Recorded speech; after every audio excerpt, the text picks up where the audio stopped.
Unnikuttan no no എന്ന് പറഞ്ഞതിന്റെ കാരണം മനസ്സിലായില്ല അല്ലേ? ഇന്ന് സൺഡേ അല്ലേ, അപ്പം പിള്ളേരുടെ അലമാരിയില് തുണിയെല്ലാം മടക്കി വെക്കാന്നോർത്തെ. നിങ്ങൾ ഈ ടീഷർട്ട് കണ്ടോ? ഇതിന്റെ നിറമാണെങ്കിൽ വെള്ളയായിരുന്നേ, ഇപ്പൊ മഞ്ഞ നിറമായിട്ടുണ്ട്. ഇതെങ്ങനെയാ മഞ്ഞ നിറം ആയെന്ന് വെച്ചാ, കഴിഞ്ഞ ദിവസം ഞങ്ങൾ ട്രെയിനിൽ യാത്ര പോകാൻ നേരത്തെ കുഞ്ഞിന് ബദാമിന്റെ ജ്യൂസ് വേണമെന്ന് പറഞ്ഞ് വഴക്കുണ്ടാക്കിയേ. അപ്പൊ ഞങ്ങൾ ഒരു കുപ്പി മേടിച്ചു. അത് ടീഷർട്ടിലോട്ട് കമിഴ്ന്നിട്ട് ആ ടീഷർട്ടിന്റെ നിറവേ മാറിപ്പോയേ. അപ്പൊ നമ്മൾ കുഞ്ഞുങ്ങൾ വഴക്കുണ്ടാക്കുന്നതിന്റെ പേരില് നമ്മള് കളർ വെള്ളങ്ങളെല്ലാം മേടിച്ചു കൊടുക്കും. അപ്പൊ അതിൻ്റെ അകത്തുള്ള വിഷങ്ങൾ കണ്ടോ? ഇത് അതുങ്ങളുടെ ഉള്ളിലും പോകും. വഴക്കുണ്ടാക്കിക്കോട്ടെന്നെ, കുറച്ചു നേരത്തെ ഇതല്ലേ ഉള്ളൂ. അപ്പം ഇനി എങ്ങനെയൊക്കെ മേടിച്ചു കൊടുക്കാതിരിക്കാട്ടോ.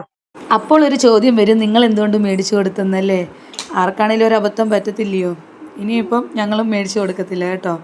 എല്ലാവർക്കും എൻ്റെ വീഡിയോസൊക്കെ ഇഷ്ടപ്പെടുവാണെന്നുണ്ടെങ്കിൽ ഒന്ന് ലൈക്ക് ചെയ്യുകയും സബ്സ്ക്രൈബ് ചെയ്യുകയും ചെയ്യണേ.